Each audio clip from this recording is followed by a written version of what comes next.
But yeah, effectively, as I've noted before, I see the root of this in at least my philosophy of why as a personal challenge that we, well, may or may not take.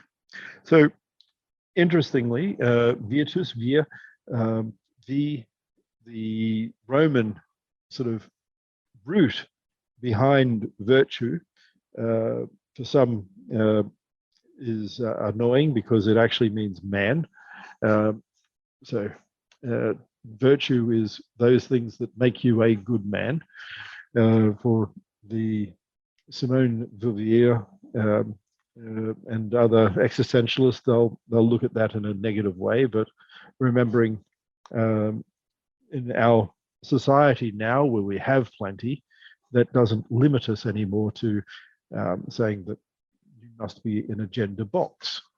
But equally, we need to also remember that we actually do have differences, like it or not. We are not all the same. I know people seem to want to forget that.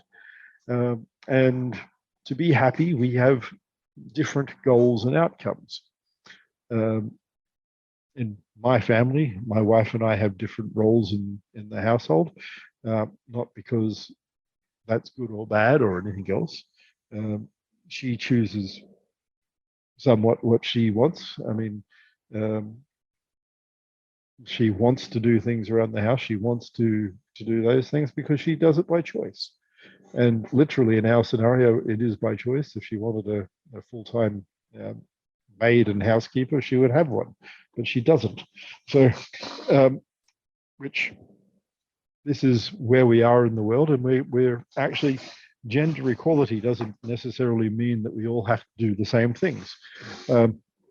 In going into that as well, as an example, in Phoenix, where I was just last week, I think I've done demographics. I think the number of Hawaiian people on the Phoenix demographics is 8. So Polynesians in Phoenix isn't a big population, but there are a lot of companies in Phoenix now, a lot of listed companies and boards. So if we think about that for a moment, if we want to just say diversity for diversity's sake, then they're going to be very busy. I mean, there's probably 10,000 major companies in Phoenix. And those 8 people, if they have to be on the boards there, that's like 1,000 companies. I mean, I don't know about you, but I don't think I'd want that role. It doesn't sound like fun.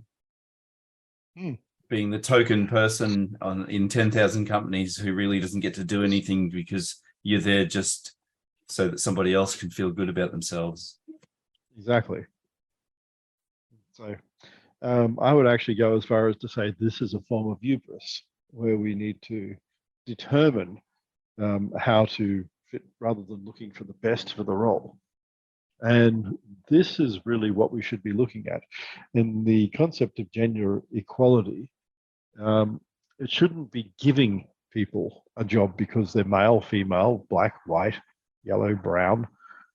It should be finding the person with the best opportunity, the best ability to do it, because that will actually be best for everyone in the long run. Equally, that doesn't mean that we don't try and make things more likely that people can get out of problems, giving people opportunities, the ability to access and study. So if we think about it for a moment, a lot of the books I point out for what I'm teaching here, they're not that difficult to get. You can get a Kindle app. So anyone know how much it costs to get effectively all the major, what do we call it? It's free. You can get it for free. Yeah. If you want to print it, it might be a little bit more expensive. But I've bought a complete set of some of the what do you call it, classics in the past for like $5, top sale type stuff. So I think Archie put up his hand before. I don't know if he still wants to say something. No, I was gonna say something, and maybe even ask a question.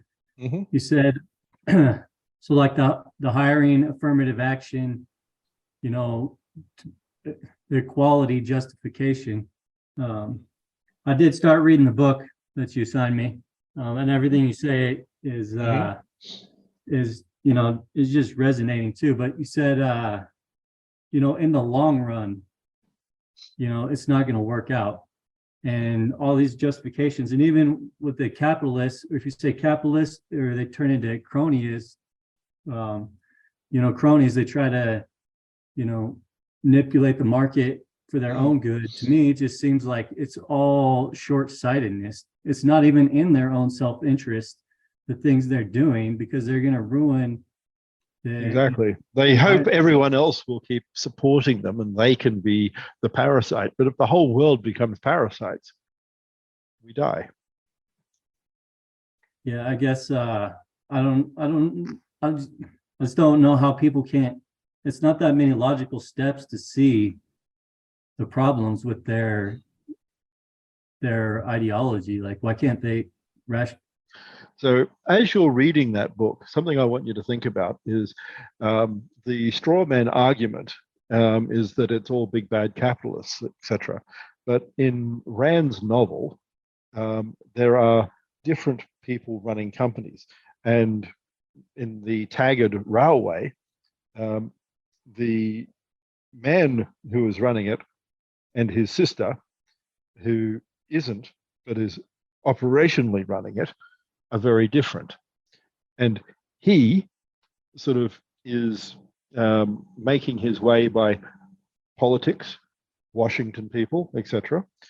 Whereas she is trying to work, to labor, to build, to construct. Now, I want you to think about this deeply for a moment. If you think about that, they're both capitalists in the wider sense, in what we say today, rather than a more Smithian sort of term of capitalism. She is there building, and like many of the others in the novel who build and strive, they are not stopped by government so much, but people who side in a political sort of process. So the irony in the straw man you'll hear is all about capitalists and denigrating us, neglecting the fact that it is not just one form of person in business, and not all business people are capitalists. And even Adam Smith talked about the fact that if you get multiple business people together, they will start colluding and they will start undermining the very system they have. So, sorry. If they do that, are they still capitalists? Because they're undermining by manipulating the market, and then they're no longer. If they're manipulating the market, then they don't believe in the free market anymore. So I would call them fascists instead of capitalists. Yeah. So I mean, we love to have crony capitalism and state capitalism, but my answer is they're not capitalism. The cronyism, mercantilism, like state capitalism is mercantilism. Cronyism is just corruption and cronyism. And then that's to use that language at the same time to put cronyism and capitalism together, to paint capitalism as a bad name without even thinking that, well, that to me, that's a contradiction. To be, if you're crony and you're colluding to manipulate markets, that's the antithesis of capitalism. But they use those words emotively to paint bad pictures of them in the press of the real. So if we remember going right back to both Plato and Aristotle, some of the most negative forms of like he was against the sophists because they used emotion rather than actual logical argument. So rather than a proper debate, rather than sitting there and pulling out the points, they would go into their little hierarchy of anti-debate. I mean, look at Twitter, ad hominem. You pull out and you call someone a name. I mean, in reality, who someone is and what they've done shouldn't even be part of it unless it's directly related. So if you happen to be a bank robber, then calling someone a criminal and not putting them in charge of a bank is probably a smart thing to do. But equally, someone who has done been in trouble for speeding, that doesn't mean that they're necessarily unable to be honest. Maybe they actually told the police when the police pulled them up. Do you know what speed you're going? Yes, officer, I'm 60 over. I mean, it's not much good debating them anyway. I don't know why people do. So, all right. So any questions? Leslie? Yes, I was going to ask, you said there are different versions of Genesis, and we can look into that. What sources do you recommend? The Bible itself. But the conflicting sources are in the Bible, or there are other? Actually in the Bible. The Okay. biblical story itself has some differences if you read them. I'll post in the philosophy area in the forum later if you wish, and I'll give you the sections to read and you can compare the stories. And when God says man is now one of us, who are us? Exactly. Doesn't really explain that one. I mean, Okay. yeah. And then another thing. Oh, go ahead, Brendan. I was just going to say, I feel like that's kind of like almost God recognizing that he created man as something that was base, or something lower than himself, and that with the discovery of knowledge and the ability to discern right and wrong, and then with that, the ability to work and build and grow, he's acknowledging that man is now at that next level up where man, potentially could somehow ascend to some higher plane. I'm not, Right, but he if I said can- it's an us. interesting one of us. If I can Right. add to that, I mean, I won't address the us part because I have some thoughts on that. But the path to God is through knowledge, and so the saying goes. And one of the steps on that path of knowledge is the knowledge of good and evil. So you've one of the essential parts of knowledge is acknowledging good and evil to get past that. People who have no concept of good and evil, and there are humans who have that no concept of good and evil, they won't ever progress past a certain step of knowledge, because when you have the knowledge of good and evil, you can make a determination of of choices. And when you're able to determine those choices, whether you're heading towards good or evil in those choices you make, and then that path helps your own path of knowledge, your own route of growth.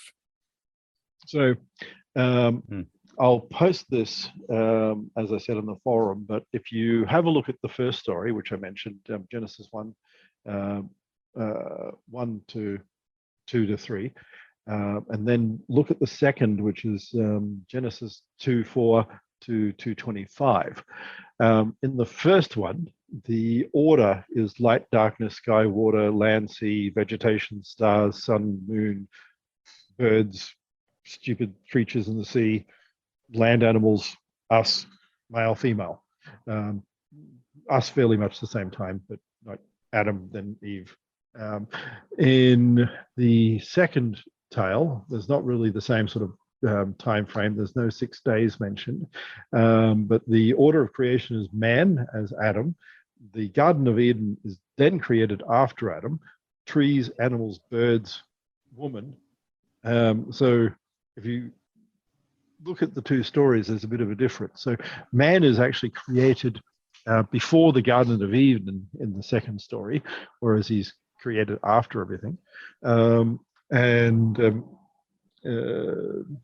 How it's then, I mean, it can be interpreted as contradictory or complementary, depending on how you read it. So the first one focuses on order and the underlying order of creation. The second is the creation of a relationship between God and humanity. So there are differences in both of these, but it doesn't need to be seen as a contradiction, even though they are different. So if you're doing a literal everything in the Bible's exact version, it's a problem for you, but I don't. So, Brett, do you want to say something? Sure. Yeah, one of the things that I noticed as a theme through, first of all, thank you very much for the presentation and the prompt of thought and critical thought. One of the things I noticed was really this motif or this theme of sort of knowing where you come from. So, for example, if you plant a tomato seed, don't be surprised if you get a tomato plant from it. But what's interesting also about the presentation is that it seems though this growth and development that we are meant to go on through trials and tribulations would almost, if we use that same analogy of know where you come from or know what the seed from the root or from the plant becomes, then in some ways those trials are sort of like the grandfathers of ingenuity or the grandfathers of creativity, and I found that very interesting. Yeah, that was it. Was there a question in there, Brett? Well, just yeah, I guess it was just more my reflecting that it seems though, some ways if we are sort of separated from God, I guess, and then need to go through challenges to reconstitute that, that wholeness or completeness. In some ways, if we think about our own problem solving, problem solving begins with a problem. So, you don't get those creativity moments without first encountering the problem itself. So yeah, I guess not a question, just my reflection. Okay, well, everyone, it's 10 minutes past 9. We've taken up some of Craig's time there. If you have any last questions for the group or last thoughts to share? No, we'll continue, but I figure we're really looking at 2 more lectures on this, and then we'll be done and back to our normal list, which I'll have to dig up and try and remember where I put. Old Testament, Book of Job. Was that next, was it? Okay. No, we did that one. That was the last one. Oh, did we? Oh, okay. Yeah. So All right, Book of the one after Samuel. that. All right. So Samuel anyway, and Kings. so Yeah. we're still biblical anyway. All right. So have a great night, guys. Thank you. You too, Craig. Thank Thanks a you. lot. Thank you. Bye-bye. Good night. Thank you. So perhaps us could be, the void and then God. I don't know. It could just be like the royal we. That's what I was like thinking. Me, myself. us. Yeah. Yeah. Like Either that or he's got his mates in the back and oh, look at this guy. He's like us now. That's right. the Father, the Son, Yeah. and the Holy Spirit. That me, myself. Could be the and I. Father, the Son, and the tri head or The whatever they call it. Trinity. Yes. Yeah. The Trinity. That's a good guess. I like that. Well, it's the me, myself, and I, isn't it? Really? Yeah, that's what I was thinking. Yeah. Maybe that's how God refers to himself. Himself. Themselves. I don't know. But are there other parts where he talks about himself in the we king kind of? Maybe we could know with that. I don't Yeah, I think don't so. know. From memory, when he's talking to the old Jewish kings, he just says I and not we. So True. Yeah, not sure. I was I think wondering if also- any. Oh, I was I was wondering in- if I have- there were any philosophers that had a take on that, but Craig didn't mention any, so perhaps not. It might be worth asking him in the philosophy channel on the Slack, just if he's got some, if there's something that we could read that goes into that, why does Yahweh say he is like us? Is it that he is referring to himself in a plural format, or is it that there is a multiplicity of gods? The pantheon is real. Other thought on that as well is there's Diddy can go into this a bit more if she wants to. We thought that aliens before us created humans. Was it the Sumerian text? Sumerian book. And humans were Yahweh is created one as of them. Yeah, Well, basically that Yahweh was because he's not from Earth, is he? He's not of this Earth. and they were considered gods. And when the humans broke past the intelligent barrier, then that alien race considered, oh, humans are going to become more intelligent and become more like us, and on the path towards, them. Which, when you think about the new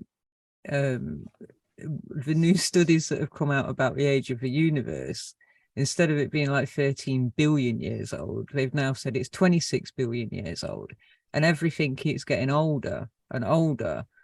So if the universe has been around, 13 billion, I would say that, we're not the only people in the universe, but 26 billion, we're definitely not the only, entities in the universe. So the Sumerian Especially if thing, Earth hierarchy, has only existed for 4 billion of those years. yeah, exactly. So and that and is come. You got to say, if we've gone from 13 billion to 26 billion, it's pretty In one probable that study. we're going to go from 26 to 50 to 100 to 200. Yeah. Well, Anu, who was the god, the Anunnaki god, he was regarded as a supreme god, the major god, Anu, and he was supposedly, living on a different planet. He was on another planet, but sorry, they had a Anu means space sky. station. Sorry. But still, even then, that some dude that's living on another planet who's in charge of whatever created us is not the supreme creator of the universe. No, that's just another god. That's the god of heaven. Yeah, because he comes from the sky. This is another guy that's on top of him as well. Greater than him, yeah, the great god, the bigger god, the chief of all gods. So, but that was also what he could mean by God saying us might not be the Father, the Son, the Holy Spirit. It could actually mean the us. He's radioing back to Elsa as shit. They're self-aware. Yeah, we need to be worried about these guys. Yeah, I know this changes the subject completely, but there's a Black Knight satellite, isn't there? And that's supposedly been circumnavigating the Earth for like 13,000 years or something, and nobody knows what exactly it is. Anyone know about that? No, but that changes the subject. Yeah, I've read about it, but I'm skeptical. The supposed photos that have been put out there are quite obviously blurry. They're a lot of them conveniently blurry.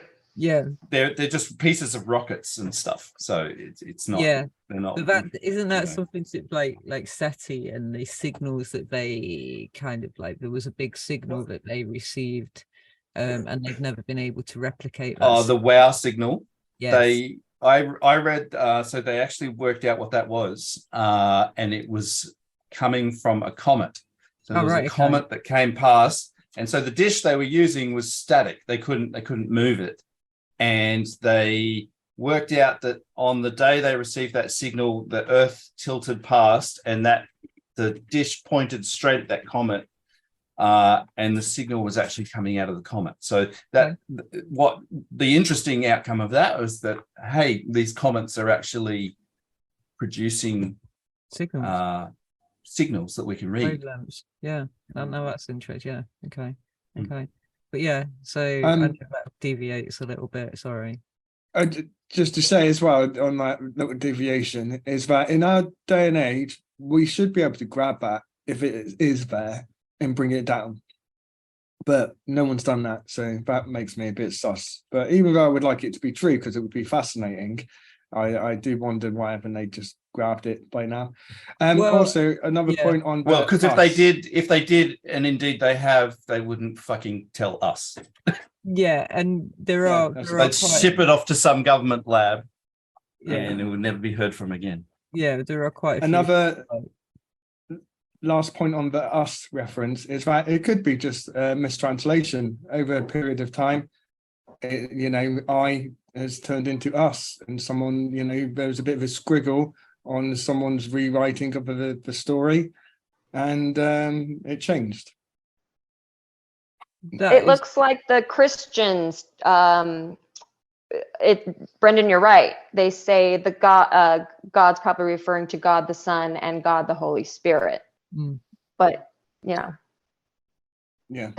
their explanation of it. Yeah. So does that make it God? Not so. Does that make it God? Not well. A little bit, at least, towards reaching his level of everything. I don't know. It's a start. Right. Well, that's why Craig says here why we were sent out of Eden is to become more like him. We were limited until we had the knowledge. So he says we still have 2 more chapters to go. Yeah, it's not concluded. Yep. Yeah. And then back to the but we got to remember though that the being that gave us the fruit was not Yahweh. And so the Garden of Eden could have been a place where we were happy but enslaved, and or not happy but living in kind of endless pleasure or whatever, however you want to think about it. And someone else came in and fed us a dose of reality.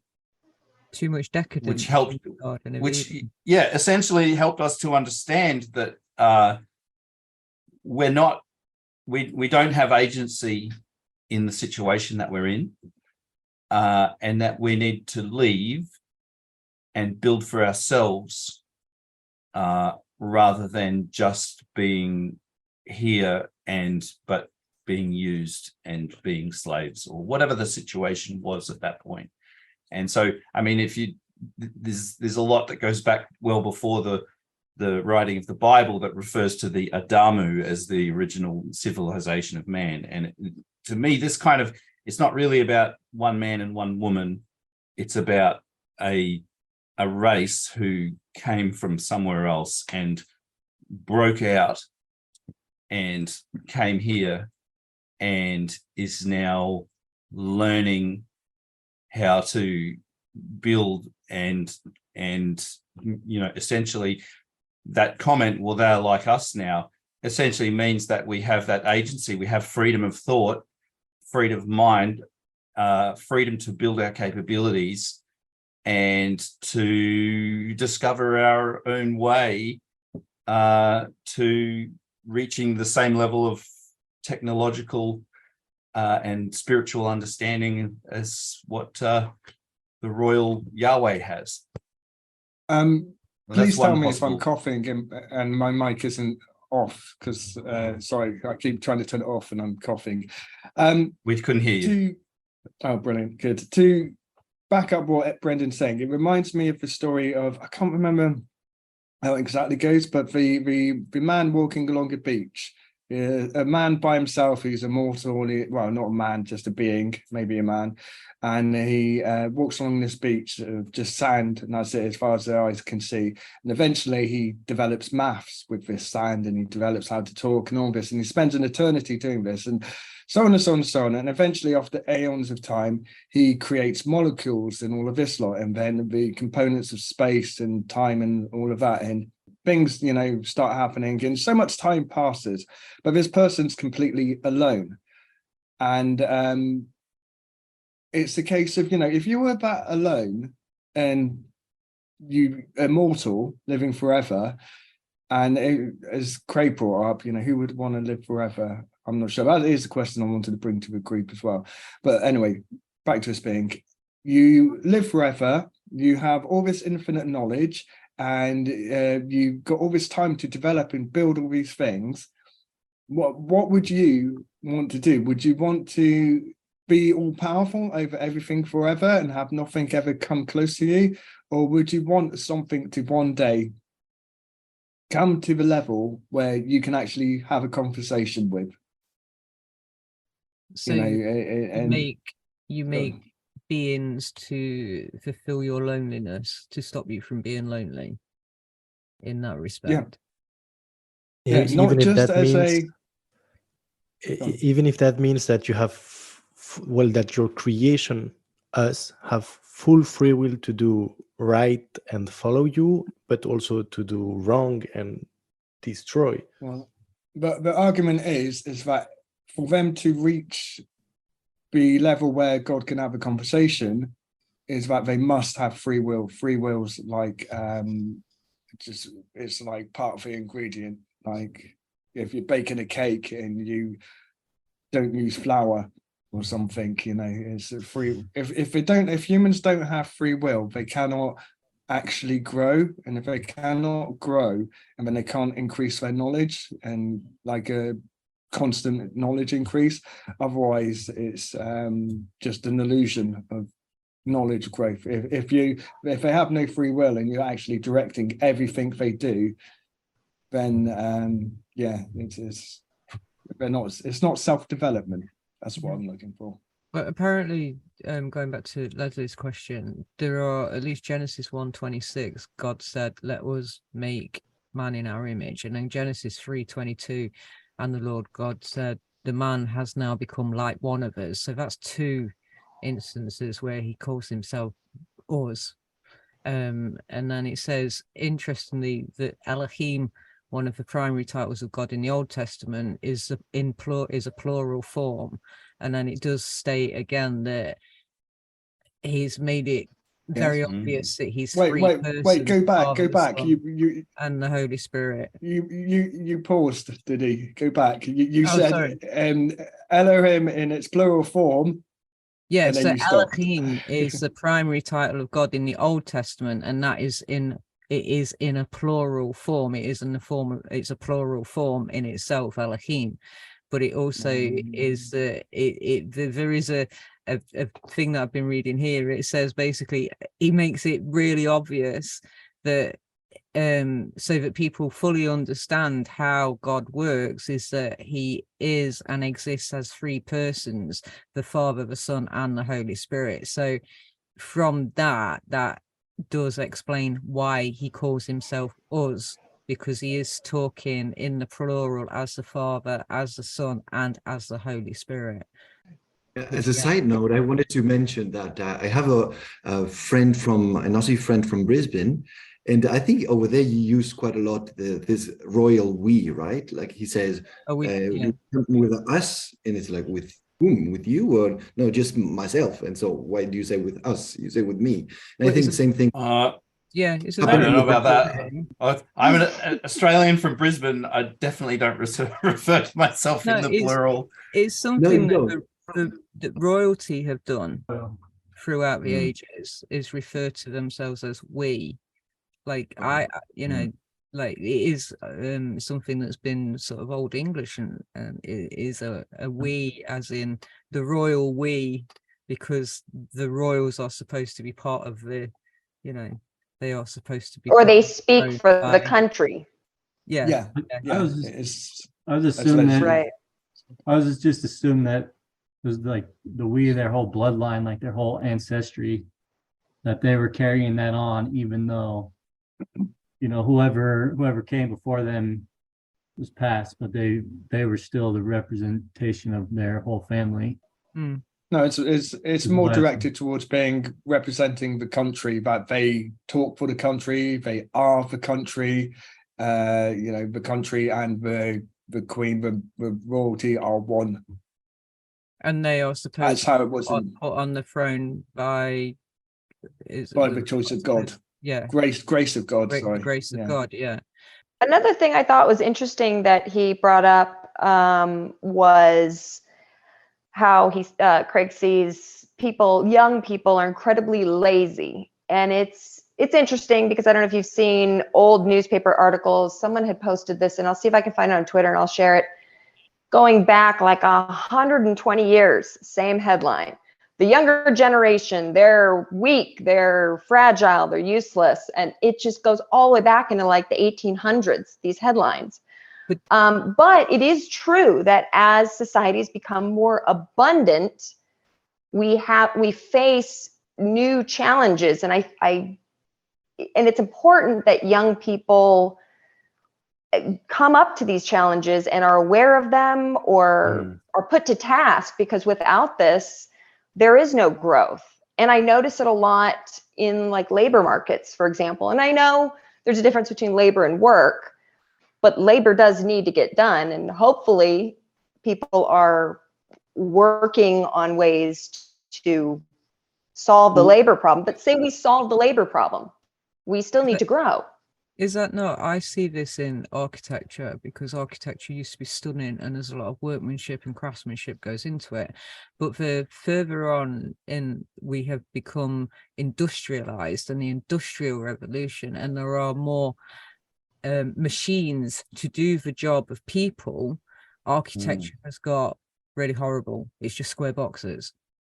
And that's the way I see it, is the more that man invents machine to do the work, the less beauty there seems to be, because the creativity and the imagination is no longer being used.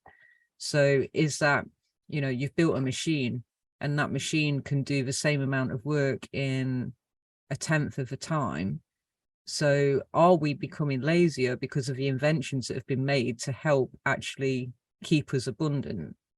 Well, it's what Dr. Wright was saying, with the pendulum does swing back and forth. When people do become somewhat lazy, but there's always work to do. And that's a fallacy that people think that there won't be work to do. Hopefully the machines and tools reduce labor, is why he tries to differentiate between labor and work. And then it goes back to the challenge, the whole challenge thing. I thought it was still interesting going back to the last chapter. I've been thinking about it the whole month too, because he kept putting the Red Queens game in there, tied to Bitcoin and how he incorporated that too. But the Red Queen is from obviously Lewis Carroll's Alice in Wonderland. Alice in Wonderland, and where you would have to run, you should have to keep running to stay in place or whatever. And then the references in here that he talks to is that what he references in eating from the tree of knowledge is a lot of knowledge. It's good and evil. Now we are self-aware, we're aware of our mortality, so we know we're going to die. And that also gives us, you know, that's where what he was saying today too, is where we find purpose and a challenge. Because like in one of it, he says, where he does reference last week or last class, the desire for self-improvement and growth is fundamental to human nature and should not be dismissed or condemned. And that's like the villains in this book, and the people who don't believe in capitalism don't believe in you know, self-improvement and seeking that challenge. And the thing with the kids, you know, that's what he was saying too in this one, is God lets us make mistakes, because like a father letting the children go out and challenge and seek challenges, because it's, you know, a desire in us, and that's never going to change even if we have more tools. The problem is if we don't continue to find challenges, that's when we stagnate, and then that's when society doesn't grow. And I also think that one more thought that I always think about too, because like I'm a big fan of Spinoza, and he doesn't think that there's any differences in the laws of nature and the eternal decrees of God. And, you know, if you look at, you know, I think a lot of people today want to say like evolutionary theory and survival of the fittest is contradictory to some of the things that the Bible says. But this right here, this knowledge of good and evil, knowledge of mortality, and knowledge of the challenge is just, it's saying that, you know, one of the things that people gain the knowledge of is that it is survival of the fittest, and you always have to work to improve, or you're not going to survive. So I think that people have always known survival of the fittest, and people have always, and when the pendulum swings and people don't want to work is when they dismiss or condemn the desire for self-improvement. And then I think that's like well, you know, don't be mean to anybody. Like if they're out of shape, like, you know, don't call them fat, because like why do they have to improve themselves and anything like that? You're right. That's where we are now. Yeah, we're at that point. We've reached the point where society, or there is a section of society that is willing to just let people be these kind of slovenly beings who don't do anything. And actually the solution to that is not, hey, let's actually help these people find motivation and find reason. It's actually, well, let's actually make it easier to be this slovenly thing that does nothing. And it's a really interesting place to be, because, you know, obviously the opportunity is there for the people who want to work. You can take what these guys could have earned, but also the same system that is handing out to the slovenly is making it more difficult for the people doing the work to actually be successful, because they are taking from you to give to them. Yeah, go on, Joel. Can I I want to pull in Kevin and Deb. I want to get your thoughts on the topic. I have some thoughts as well, but Kevin first. Yeah, I think it comes down to the difference between, like, you know, work and labor. But it's interesting because, like, if you think about like running water, it used to be a luxury, an ultra luxury. And like there's still people today in Africa that will have to go collect their water from the river, and they'll spend half their day getting water. So that's a lot of labor and not much time for work.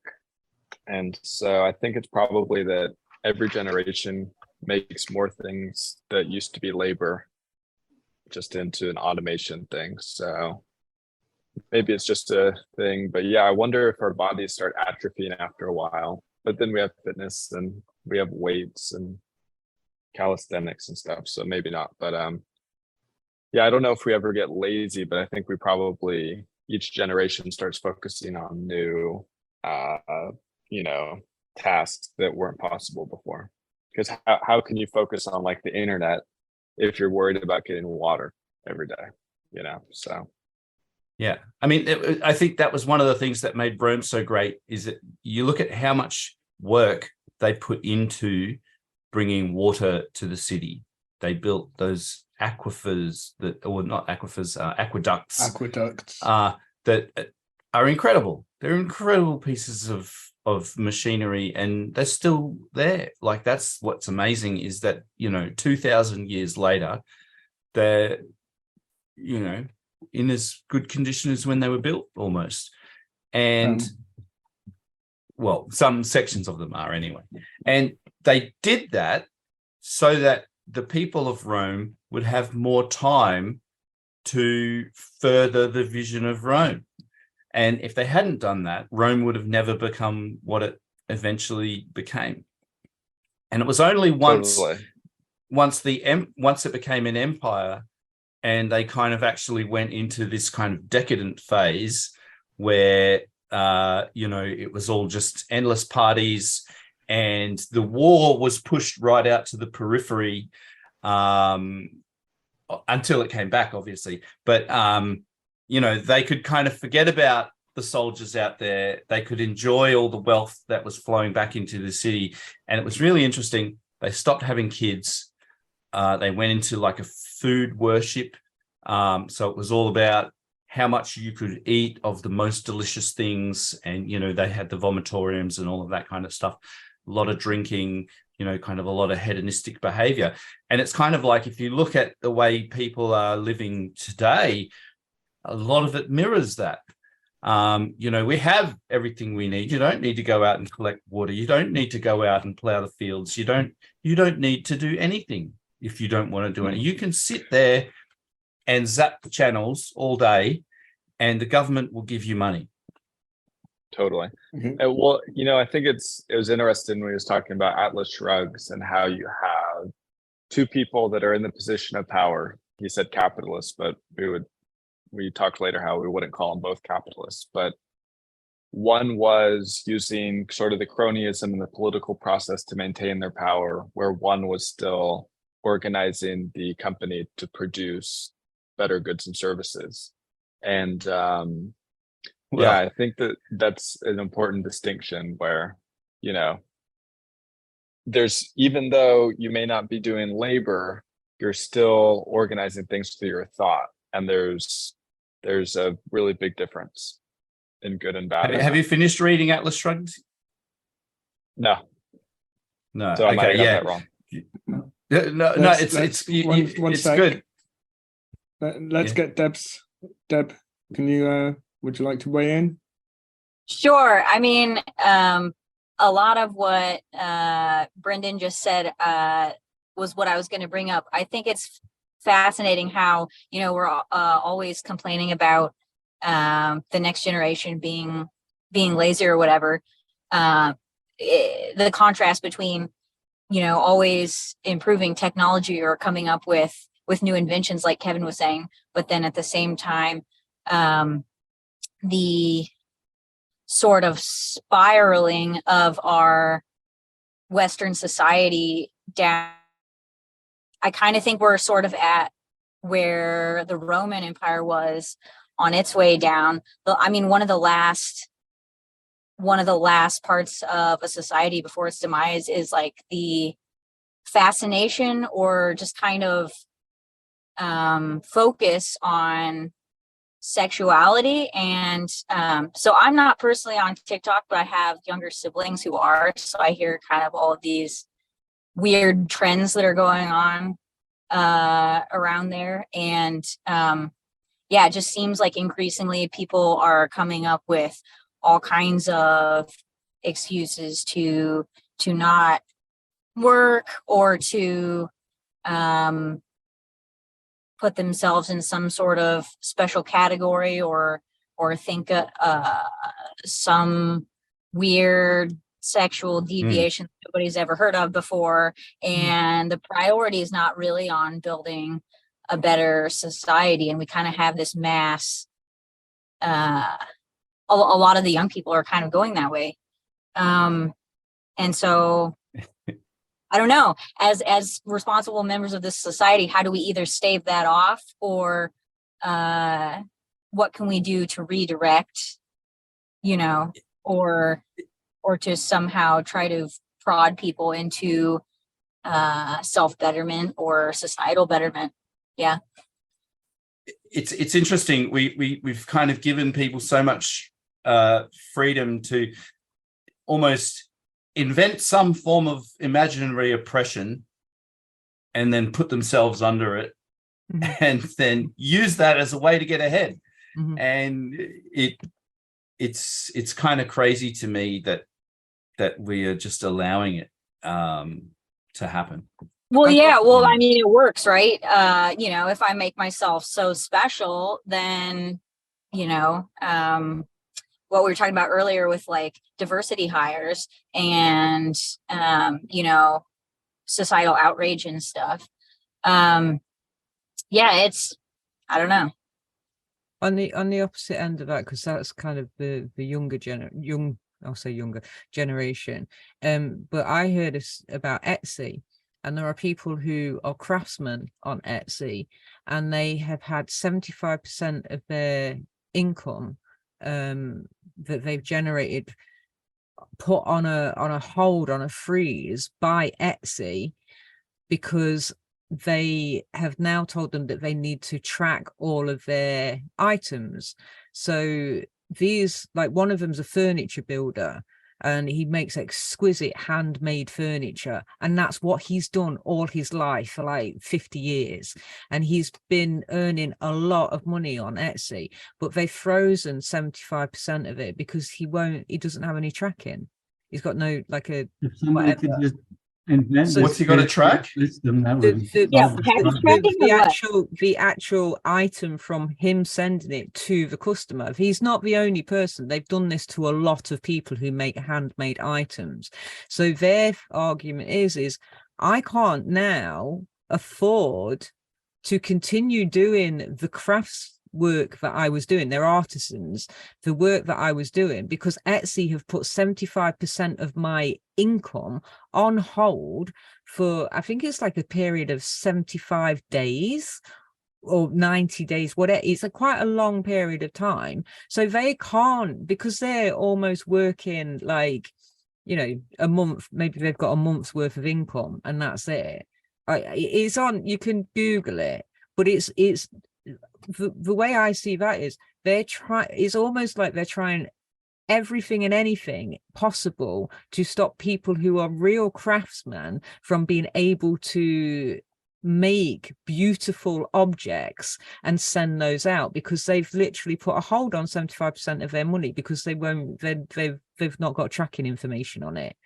It doesn't make sense to me why a company like Etsy would do that, to put people who have been relying on this for like 10, 20, however long Etsy's been. Some of these are really old Etsy like sellers, and they've been earning a lot of money and they've got families to feed and everything. And then all of a sudden they just change their policies. So that's something else as well, where they come along and they change a policy, and that really affects people. And so therefore, like, this furniture builder is like, well, what am I supposed to do? I can't afford to buy in, you know, I've had to not do the orders that I've got because I can't afford to buy the materials in to make the orders. And therefore now I've got to train in something that I know nothing about because this is my skill. And that's why I said about architecture, when you look at how beautiful architecture was, and that would take. Well, Diddy, isn't this what Archie was just talking about with survival of the fittest, right? Adapt and overcome. Well, or you don't think that it is? Let me jump in. Yeah, go ahead. What you're describing is exactly, and it's part of the decadence. The art, once these people who build beautiful things too, and they appreciate all the beautiful things, those are the ones who end up losing too in the reason for, you know, when they try to make all these social justice justifications to take away their power to produce. Like, I don't know what Etsy's justification is. I'm sure it's unjustified. But then the next question they get to is, you know, you can try to play politics, and you can play what Dr. Wright said is the other side of it. James Taggart's side of it is, he called capitalist too, but that cronyism and politics, or you can do the other side and build. And we all know the solution to this, to what you're describing right now, is Bitcoin. If someone would just make this peer-to-peer electronic cash system, and then people could just work directly, and then the artisans' problems go away because they're not dependent on, so other platforms besides can compete with Etsy.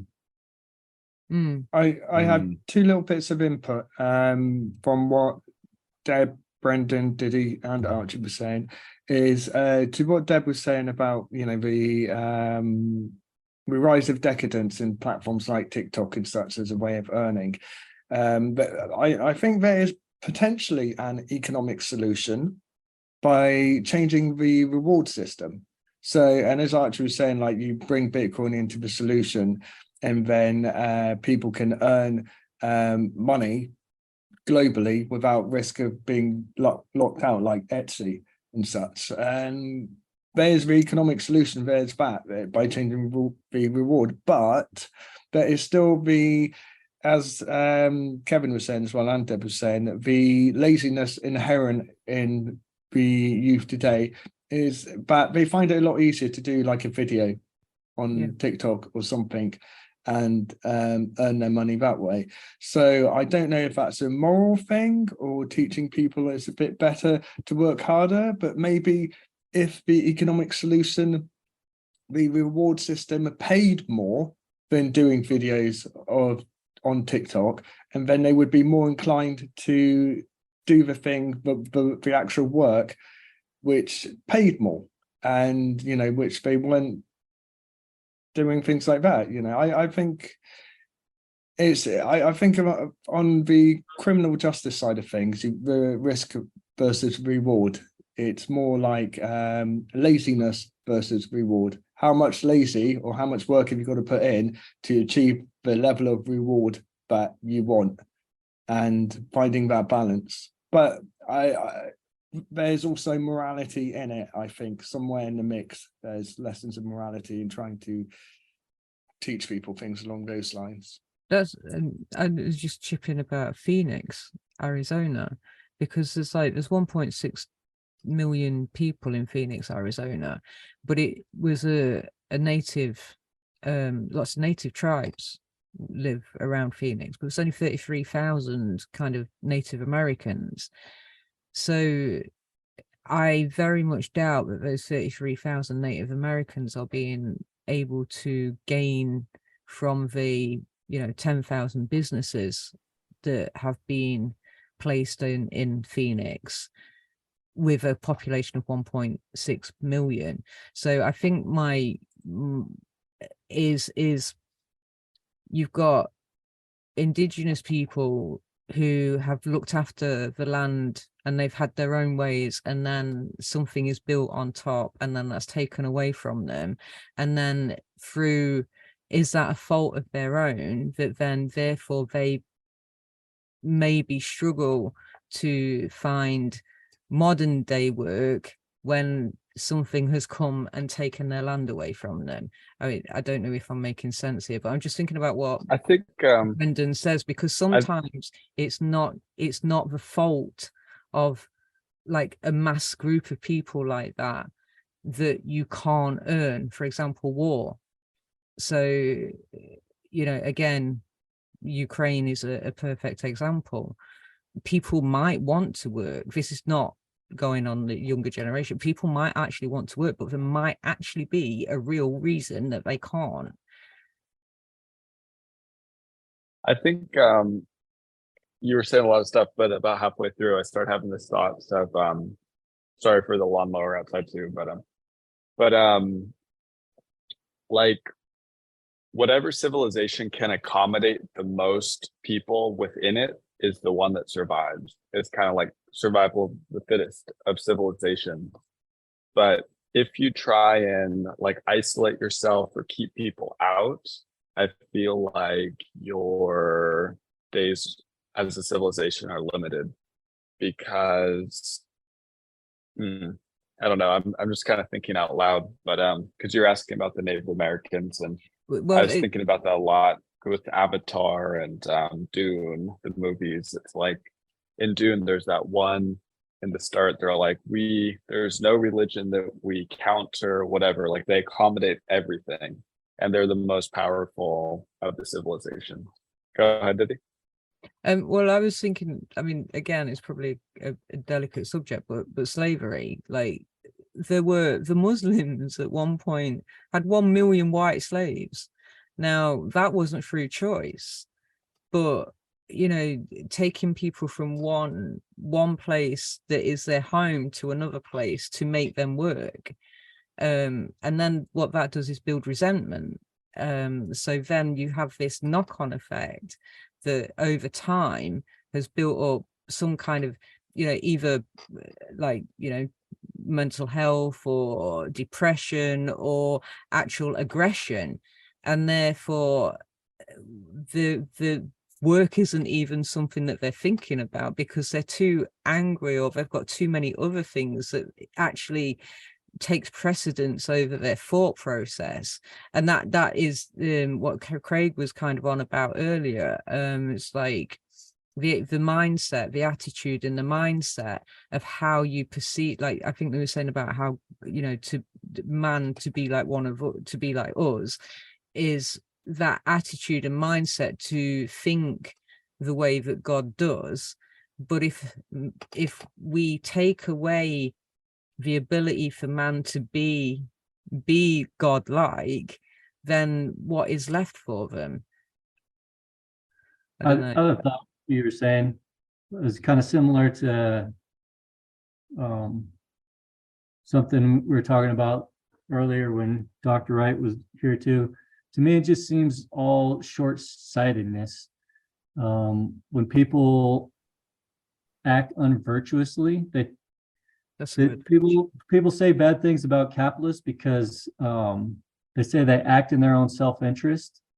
But if they acted in their own self-interest, they would want to build a society that's sustainable and a sustainable environment, and they would have to consider other people. They have to consider their customers' wants and needs. And if they think like that, then they think long term, and they probably sacrifice things now to build good, strong communities. And even things like, you know, how you treat labor all the way to slavery. You know, I don't know the arguments, but it would be a good argument. But, you know, like you were saying, Diddy, how much are they going to want to do that work being forced to do it? What if you just paid them a good wage? Would they not be more productive? And then if you had that mentality, you know, you would be, you yourself would be more successful in the end, instead of, you know, a short term thinking like, oh, slavery is cheap labor. I don't know if you see what I'm. Totally, I agree with you. The unvirtuous. I agree with what you're saying. Unvirtuous is just short-term thinking. If you think long-term and it's in your own self-interest, the virtuous thing is always going to be in your own self-interest in the long term anyway. So I think when people act greedy or something, is because they think it's too short-term. Then they're not good capitalists. Archie, I fully agree with you. And I think that's where we as a society can improve things right now. Being lazy, getting paid, doing TikTok and getting paid, or the wrong, let's say, wrong goals are easy, cheap, and accessible and attractive. And we should do a better job of making beautiful art, architecture, and all these things that we decide to do that because they fulfill us, because they bring us not only money, but some form of value and some form of joy. We should make those things attractive to everyone, so that in their self-interest, they would choose that over be it getting handed out money and doing nothing, as we all probably are already getting it today. It's more fulfilling, and because a challenge is always more fulfilling and gives you self-actualization, but we're stuck in that loop of, you know, compulsively consuming in the pursuit of instant gratification. And these, you know, the internet today and the algorithms just do whatever to give you that dopamine hit. But once it goes down, you're not really happy. Like Craig had I don't remember what he said in the class today, but he used happiness as something else. But I prefer joy. If you pursue that, you only get that from a long challenge that you finally accomplish something. It's not that instant gratification, but also it might be good for TikTok now, but if they just do this, it's not healthy for the people who use their product. And they might make a bunch of money now, but eventually it's not going to be, they're going to ruin their consumers with all this unhealthy content, and it's going to be ruinous to their own product and not long term. If they I look think at it. we're going to end soon because 10:05, we can an hour. But I wanted to leave a thought with everyone, and sorry for interrupting there, Archie. The direction that you probably all have heard of it, the 2030, you will own nothing and be happy. It's my understanding that direction will lead to one of the routes we've been discussing, which is where people do nothing and just get handouts.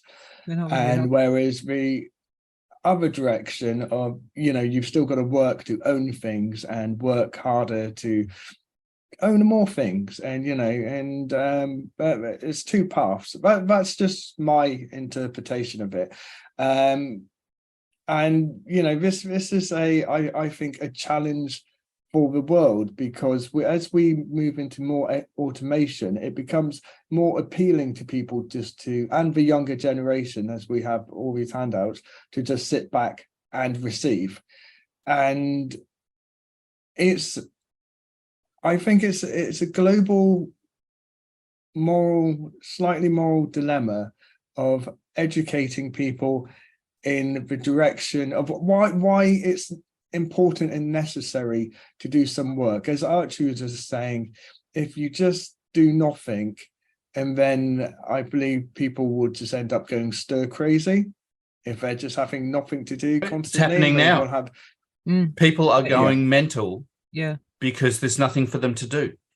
But they think there's nothing for them to do, and that's Do you know what? That's the whole point about the mindset and the choices and the actions and the attitude that you've got towards life, I suppose, because there's plenty of things to do and there's plenty of things to stop you from being bored. I suppose is God showing you that making the world was not an easy choice. Making man was not an easy choice. It was the hardest path to take, and it was a hard job to do so. And I don't ever finish that job because I'm constantly watching and constantly creating.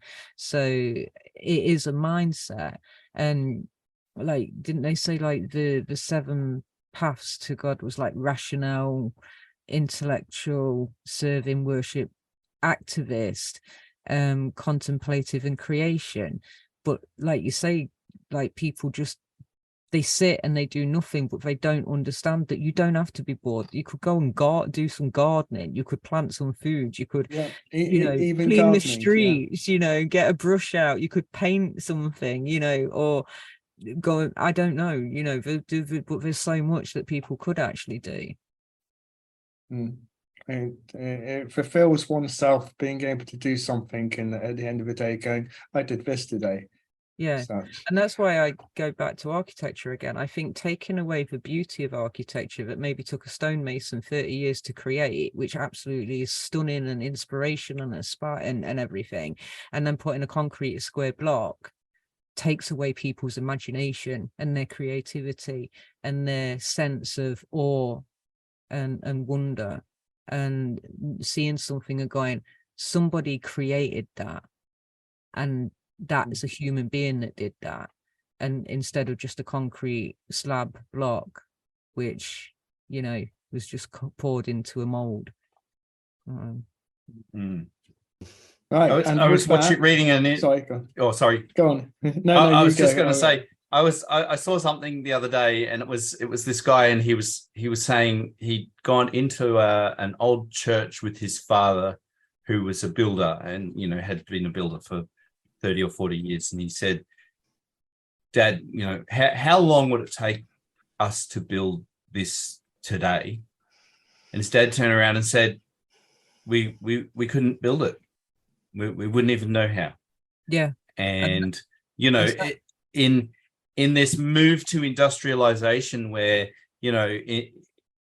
every brick is identical because they're all churned out by a machine that makes 1 million bricks an hour, we have lost that aspect of handmade beauty that imbues all of that old stuff. And it's a bit sad, it's Yeah. in Australia, we don't see it, because nothing is more than 100 years old here, or very little. I say that my next door neighbor's house is 130 years old, but that's like one of the oldest houses in this city. So Yeah.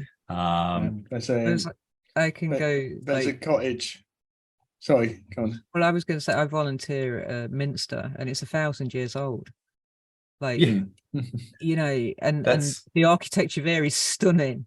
It is stunning, and yeah, I suppose I forget that how new America is, how new Australia is, because in Britain and in Europe, there is some phenomenal buildings. I mean, you see that because of Rome, obviously, about Rome, but I can just get on a bus and there's 1,000-year-old cathedral that I can just walk around, and it's the resonance and the acoustics and the architecture and the choir, and it's just astounding, so you must miss out on. So that's why I constantly, that's why we're so come back. uncultured. Well, no, not at all. It's why I constantly come back to it. This is work that people loved, and when they did that and they could see the result of it, they had this real sense of pride, and they would want to create more. Whereas we've gone so much away from that because of industrialization, because of new things, like you say, new inventions that have been made to make the process quicker. Maybe we didn't need to make the processes quicker. I don't know. We need to balance both too, because industrialization, there's all kinds of other things that negative that's come from industrialization. I don't think the food we eat is healthy anymore. All the problems, but like Dr. Wright said in a couple classes ago, every revolution, technological revolution, is a reopening of Pandora's box, and it's going to require all the things he said in this one too.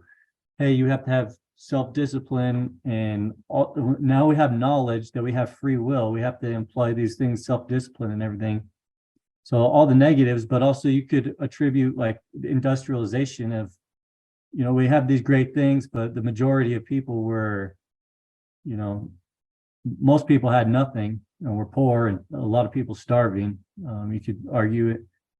Hey, doing these processes, it was opening Pandora's box. It had all these negative impacts, but it also brought 90% of the people in the planet out of poverty, out of extreme poverty. I just made that number up, but I don't know, you guys have heard. It's more like 99. Yeah. The amount of extreme poverty that exists today is this much compared to what it was 100 years ago. It's insane. People whinge about, we're so poor, and it's like, well, you've got shoes on your feet, you've got running water, you've got a roof over your head. Compared to people 100 years ago, you are wealthy beyond imagining. Yeah. Anyway, yes, I think I think I'm seeing people need to leave. I kind of need to leave. I got to get ready to take my kids to school. So thanks everyone. Thank you, everyone. Thank you. And, Another great session. Thank you so much. Please See you make on the sure next you all one. read the philosophy channel and continue the conversation there.